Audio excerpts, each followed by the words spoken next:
when courthouse janitor Robert Chen threw himself between a gunman and Judge Margaret Sullivan, taking 2 bullets to save her life.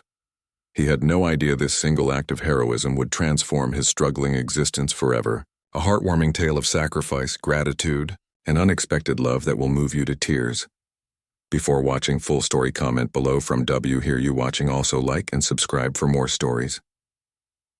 Robert Chen wiped the sweat from his forehead as he pushed his cleaning cart down the empty courthouse hallway. It was 5:30 a.m. and the building was silent except for the echo of his footsteps on the marble floor. At 32, Robert looked older than his years. Dark circles shadowed his eyes from working night shifts, and his thin frame showed the effects of skipping meals to save money for his 7-year-old son. Kevin. Robert had been working as a janitor at the Riverside County Courthouse for 2 years. The pay was barely enough to cover rent and food, but it was steady work with basic health insurance, something he desperately needed for Kevin, who had asthma. As Robert cleaned the courtrooms, he often listened to the trials during the day.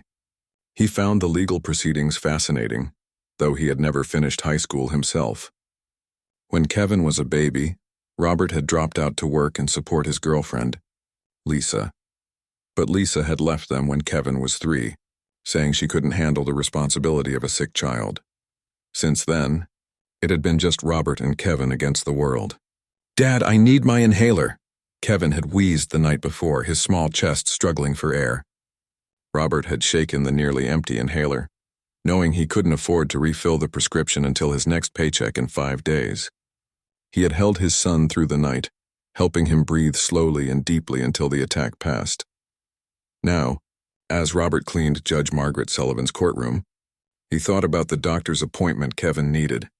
The boy's asthma was getting worse, but specialist visits cost money Robert didn't have. Robert paused to look at the judge's bench where Judge Sullivan presided over criminal cases every day. He had observed her from the background during trials and admired her fairness and compassion. She was tough but just, never letting her emotions cloud her judgment. Judge Margaret Sullivan was 55 years old, a respected figure who had worked her way up from a public defender to the bench. She was known for her strict but fair sentencing and her dedication to rehabilitation over pure punishment. Robert finished cleaning and headed home to wake Kevin for school. Their tiny 1-bedroom apartment was in a rough neighborhood, but it was all Robert could afford. Kevin slept on a small bed in the living room while Robert took the couch. "Morning, buddy," Robert said gently, shaking his son awake. "Time for school." Kevin sat up slowly, his breathing still slightly labored from the night before. "Dad, my chest feels tight again." Robert's heart clenched with worry. "Let's use your inhaler and take it easy today, okay?" As they shared a breakfast of toast and water, Kevin looked up at his father with concerned eyes. "Dad, why do you look so tired?" "Just working hard to take care of us," Robert smiled, ruffling Kevin's dark hair. "Don't worry about me, little man." But Kevin was smart for his age. He had noticed his father getting thinner, noticed the stack of unpaid bills on the kitchen counter, noticed how his dad always said he wasn't hungry when there was only enough food for one. "I love you, Dad," Kevin said quietly. "I love you too, son, more than anything in the world." Later that morning, Robert returned to the courthouse for his afternoon shift. Court was in session and he could hear the murmur of voices from courtroom 3, where Judge Sullivan was hearing a high-profile gang case. Robert was emptying trash cans in the hallway when he heard shouting from inside the courtroom. This wasn't unusual during heated trials, so he continued working. Then he heard a woman scream. Robert dropped his cleaning supplies and ran toward the courtroom. Through the small window in the door, he saw chaos inside. A man in an orange prison jumpsuit had somehow gotten hold of a gun and was pointing it directly at Judge Sullivan. "You destroyed my family," the man was screaming. 25 years you gave me." 25 years. Robert recognized him as Carlos Mendez, a gang leader who had been sentenced by Judge Sullivan 6 months ago. Somehow he had escaped during transport and come back for revenge. People in the courtroom were diving under benches and running for exits. But Judge Sullivan sat calmly at her bench, her hands visible, trying to de-escalate the situation. "Carlos, put the gun down," Judge Sullivan said in her steady voice. "This won't solve anything. You think you're so high and mighty?" Carlos shouted, his hand shaking as he aimed the gun. "You ruined my life." Robert's mind raced. The bailiff was down. Carlos must have shot him first. Security would take at least 2 minutes to respond. Judge Sullivan would be dead by then. Without thinking, Robert burst through the courtroom doors. "Hey," he shouted at Carlos. "Over here!" Carlos spun around, surprised by the interruption.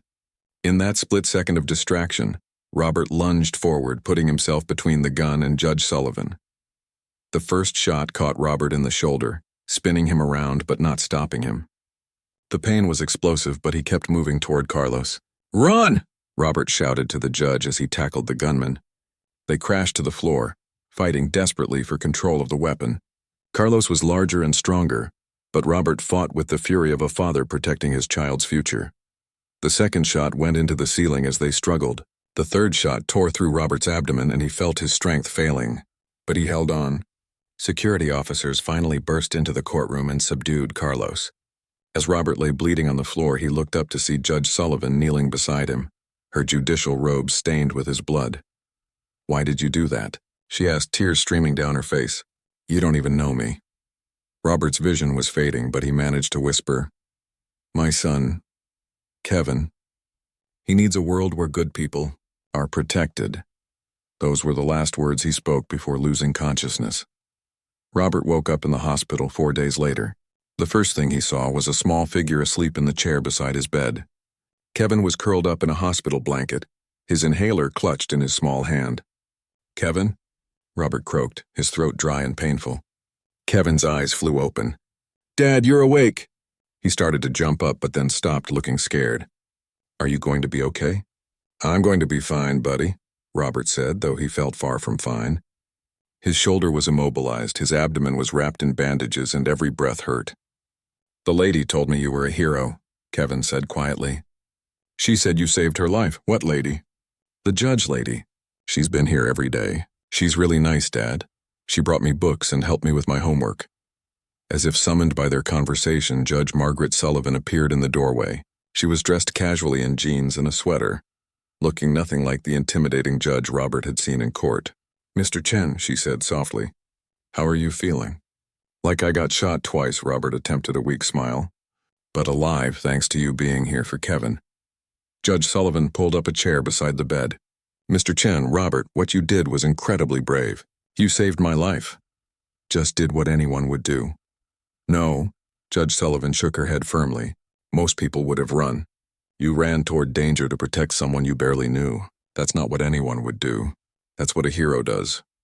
Over the next few days, as Robert recovered, Judge Sullivan visited regularly. She learned about Robert's struggles as a single father, his lack of education, and his dreams for Kevin's future. "Kevin is brilliant," Judge Sullivan told Robert one afternoon. "Do you know he's reading at a 10th grade level? And his understanding of legal concepts is remarkable for a 7-year-old. Robert smiled weakly. "He likes to listen when I tell him about the cases I overhear. Smart kid. Smarter than you realize. Robert, what are your plans when you get out of here?" Robert's smile faded. "Back to work, I guess. If they'll have me. Though I don't know how much cleaning I can do with this shoulder." Judge Sullivan was quiet for a moment. "What if I told you there was another option?" When Robert was finally released from the hospital 3 weeks later, Judge Sullivan was waiting with a proposal that would change everything. "I've been thinking," she said as she drove Robert and Kevin home, "about what you said in the courtroom, about Kevin needing a world where good people are protected." "I meant it," Robert said. "I know you did, and I want to help create that world. But first I want to help you." She pulled into the parking lot of their apartment building and turned to face them.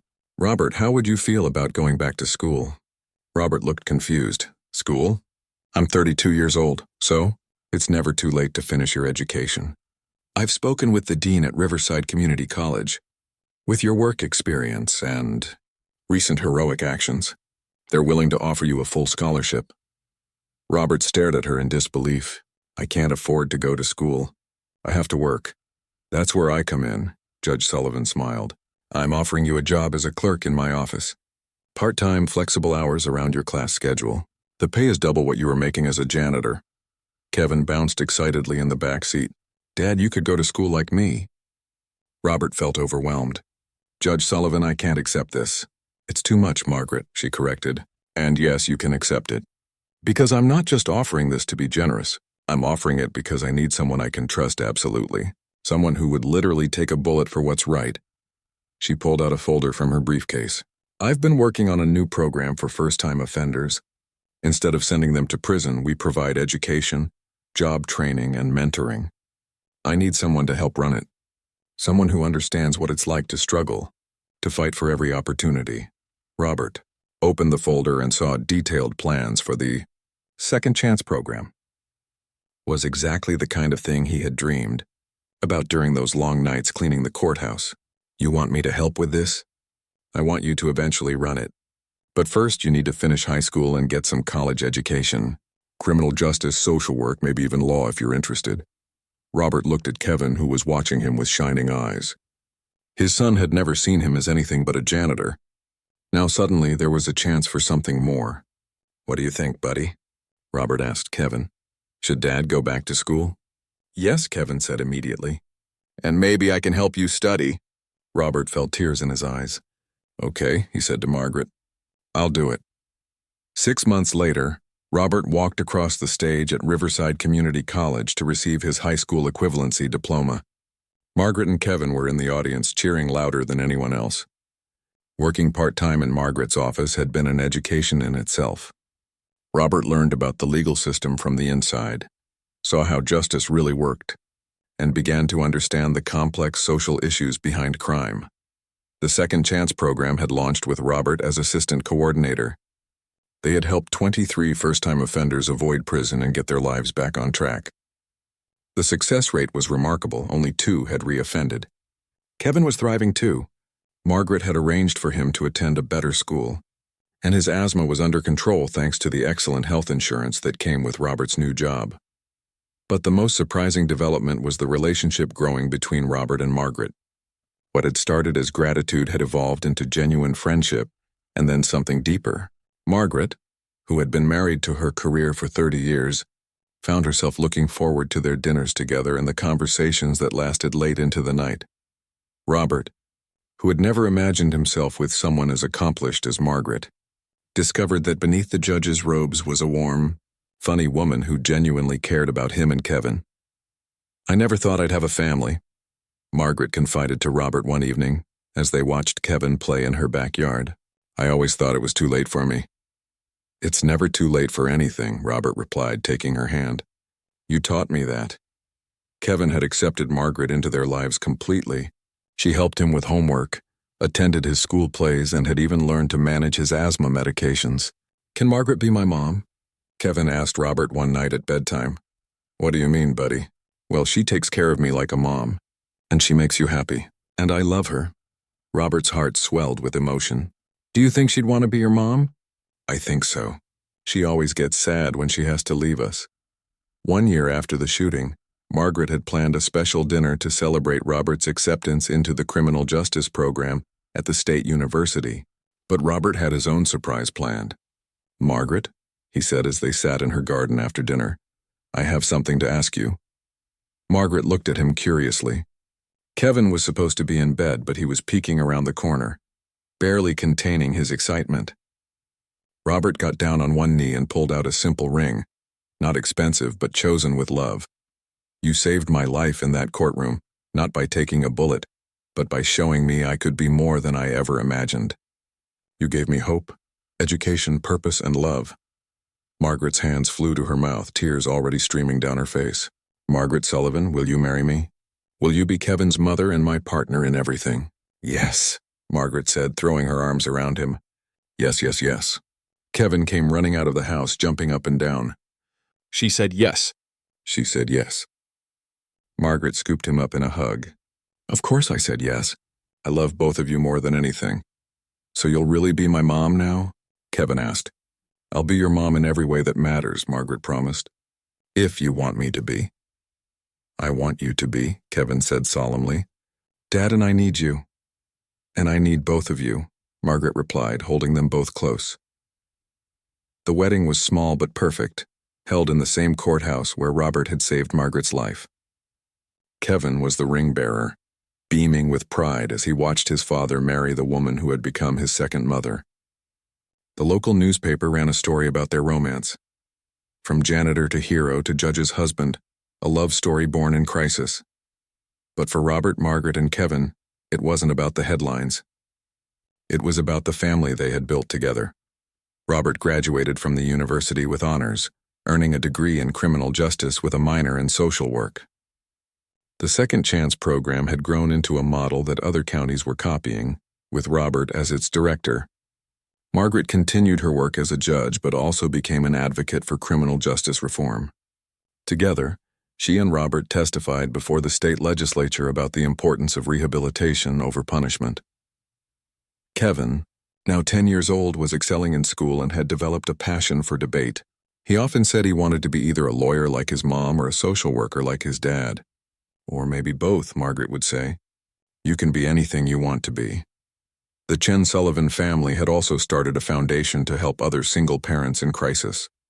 They provided emergency assistance, educational scholarships, and job training programs. Every parent deserves a second chance, Robert would tell people, and every child deserves to see their parents succeed. 3 years after their wedding, Robert stood before a graduation class of the Second Chance program. 35 men and women who had avoided prison were receiving certificates in various trades and educational programs. 2 years ago, you were facing a future behind bars, Robert told them. Today, you're skilled workers, students, and productive members of society. You've proven that people can change, that second chances work. Margaret watched from the audience, pregnant with their first child together. At 58, she had never expected to become a mother, but life had surprised her again. Kevin, now 13 and wise beyond his years, was helping to mentor some of the younger children whose parents were in the program. My dad used to clean floors, Kevin told a group of kids one day. Now he changes lives. Your parents can change too. The program had a 95% success rate now, and similar programs were operating in 12 states. Robert had been invited to speak at conferences across the country, sharing the story of how one moment of courage had created ripples that changed hundreds of lives. None of this would have happened, Robert often said, if I hadn't decided to run toward danger instead of away from it. But Margaret always corrected him. This happened because you have a hero's heart. The shooting just revealed what was already there. 5 years later, Robert walked into courtroom 3, the same courtroom where he had saved Margaret's life. But this time, he wasn't there as a janitor or even as a program director. He was there as a lawyer. Robert had gone to law school part-time while running the Second Chance program, inspired by Margaret's belief that he could do anything he set his mind to. Today was his first day practicing law, and he was representing a young father charged with theft to buy medicine for his sick daughter. Margaret was presiding over the case, though she had recused herself from any legal decisions due to their relationship. A visiting judge would handle the sentencing. Your Honor, Robert addressed the visiting judge, my client's actions were wrong, but they came from desperation, not greed. He's exactly the kind of person who would benefit from our Second Chance program. Kevin, now 18 and about to start college, sat in the gallery watching his father argue his first case. Beside him sat his 3-year-old sister Emma, who had inherited Margaret's sharp intellect and Robert's compassionate heart. The visiting judge agreed to allow Robert's client into the program instead of prison. Another family saved, another life given a second chance.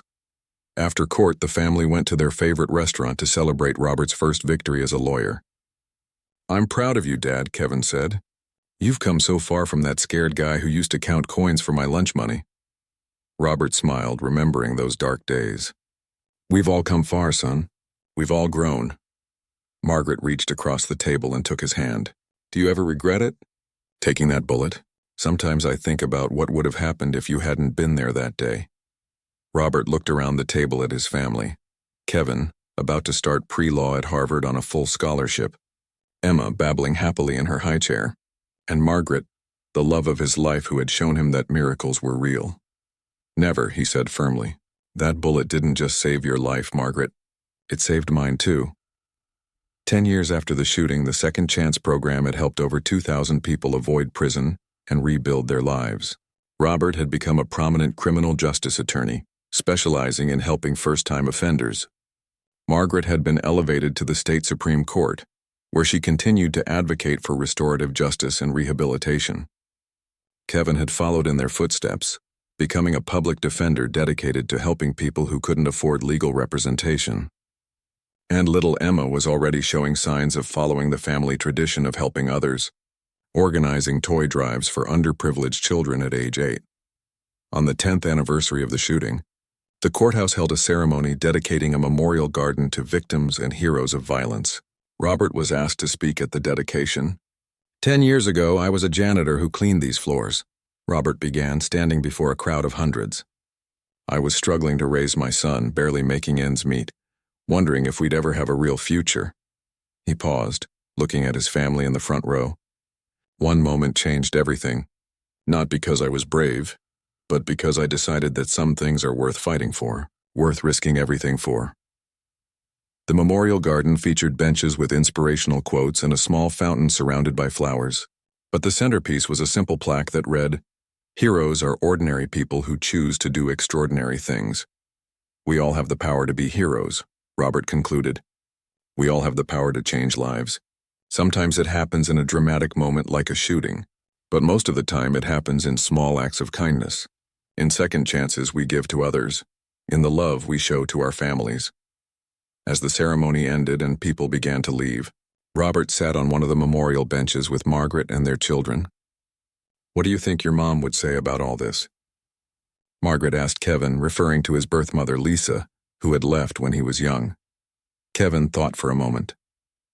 "I think she'd be proud, but I also think she'd say I was lucky to get a second mom who actually stuck around." Margaret hugged him close. "I'm the lucky one. I got to be part of this amazing family." Emma climbed onto Robert's lap. "Daddy, tell me the story again about how you met Mommy." Robert smiled, looking at the courthouse where it all began. "Well, once upon a time, there was a scared dad who thought his life would never get better. But one day he learned that sometimes when you help others, you end up helping yourself too. And they lived happily ever after," Emma asked. "They lived meaningfully ever after," Robert corrected gently, "which is even better." As the sun set over the memorial garden, the Chen Sullivan family sat together, surrounded by the proof that one moment of courage could change the world. Not just for them, but for the thousands of lives they had touched through their work.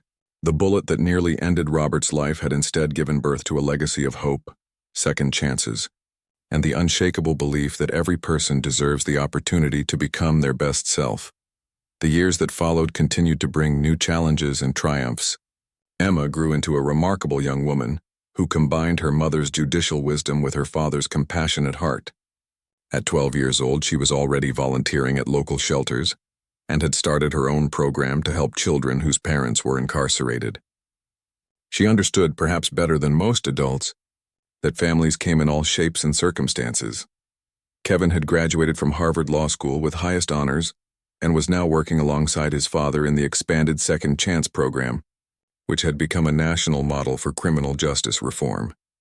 The program had been implemented in all 50 states, and Kevin had authored a groundbreaking research paper on the cost-effectiveness of rehabilitation versus incarceration that influenced federal policy. "Dad, do you remember when we used to share that tiny apartment?" Kevin asked one evening as they worked late in their foundation offices. "When you'd give me your portion of dinner and pretend you weren't hungry?" Robert looked up from the case files he was reviewing. "I remember thinking that was the hardest my life would ever get. I had no idea it was actually preparing me for something bigger." Kevin smiled. "You know what I learned from those days? That love isn't about having everything. It's about sharing whatever you have. You taught me that when you gave me your last $15 for that field trip." Robert's eyes misted over. He still remembered that morning vividly. The fear, the desperation, the overwhelming love that made him sacrifice his own needs for his son's happiness. "That was the best $15 I ever spent." The foundation had grown beyond anyone's wildest dreams. They now operated education centers in 25 cities, providing free legal aid, job training, and counseling services. Margaret had stepped down from the state Supreme Court to focus full-time on their advocacy work, traveling the country to speak about justice reform. Their marriage had only grown stronger over the years.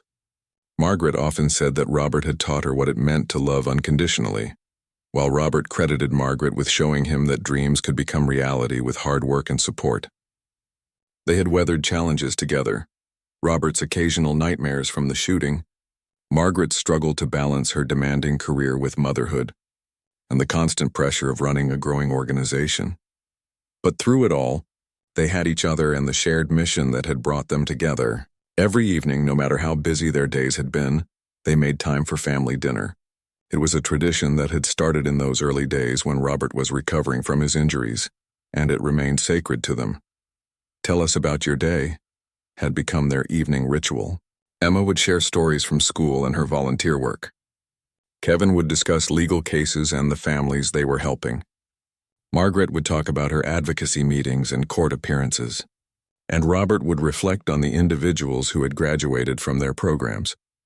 Each success story a reminder of why they did this work. One particularly meaningful evening, as they sat around their dinner table, Emma made an announcement that surprised them all. "I've decided what I want to study in college," she said, looking at each family member seriously. "What's that, sweetheart?" Margaret asked. "Social work and psychology," Emma replied, "but not just to help people individually. I want to study how trauma affects families and communities, and how healing can spread from one person to others." Robert felt his heart swell with pride. "What made you think about that?" Margaret reached across the table and squeezed Robert's hand. "That's very wise, Emma. Trauma can either isolate us or connect us to others who have suffered. Your father chose connection." Kevin nodded thoughtfully. "She's right, Dad. Your story has inspired hundreds of people in our programs. They see that if a janitor can become a lawyer, if a single father can build a foundation, if someone who took bullets can forgive and heal, then their own struggles aren't the end of their stories either." The conversation continued late into the night, as it often did in the Chen Sullivan household. These were the moments Robert treasured most, not the public recognition or the awards, but these quiet times when his family reflected on their journey and planned for the future. Later that evening, as Robert and Margaret walked through their neighborhood, they passed the elementary school where Kevin had first learned about field trips and Robert had worried about $15 fees. The building was dark now, but Robert could still remember the weight of those financial struggles. "Do you think about him sometimes?" Margaret asked quietly. "Carlos Mendez." Robert nodded. "Every day. He's part of our story too. He was hurting, desperate, angry at a system that he felt had failed him. In another version of events with different support and opportunities, maybe he could have been one of our success stories instead of our antagonist." Margaret was quiet for a moment. "That's very compassionate of you considering he nearly killed you." Hurt people, Robert replied. "But healed people can heal people too. That's what we're trying to prove with every person who comes through our program." They had tried to visit Carlos in prison several years earlier, but he had refused to see them. Through the prison chaplain, however, they had learned that their story had affected him deeply. He had earned his GED behind bars and was working as a mentor for younger inmates. It wasn't the redemption story they might have hoped for, but it was a form of healing nonetheless. As they reached their front door, Robert paused to look at the small plaque Margaret had installed beside their mailbox. It read, "The Chen Sullivan family hope lives here." It was a simple message, but it captured everything they had built together. "Are you happy?" Margaret asked as they stood on their doorstep. Robert considered the question seriously. Happiness seemed almost too small a word for what he felt. "I'm grateful," he said finally. "Grateful for every struggle that brought us here. Grateful for every person we've been able to help. Grateful for the family we've become." He looked up at the windows of their home, where warm light spilled out into the darkness. Inside, Kevin was probably studying late into the night, driven by the same work ethic that had carried Robert through law school. Emma was likely reading or working on one of her many projects to help others. "You know what the most beautiful part of our story is?" Robert said as they prepared to go inside. "What's that?" Margaret asked. "It's not finished yet. Every day we get to write new chapters. Every person we help gets to start their own story of transformation. Every family that stays together because of our programs gets to discover their own version of hope." Margaret smiled and kissed him gently.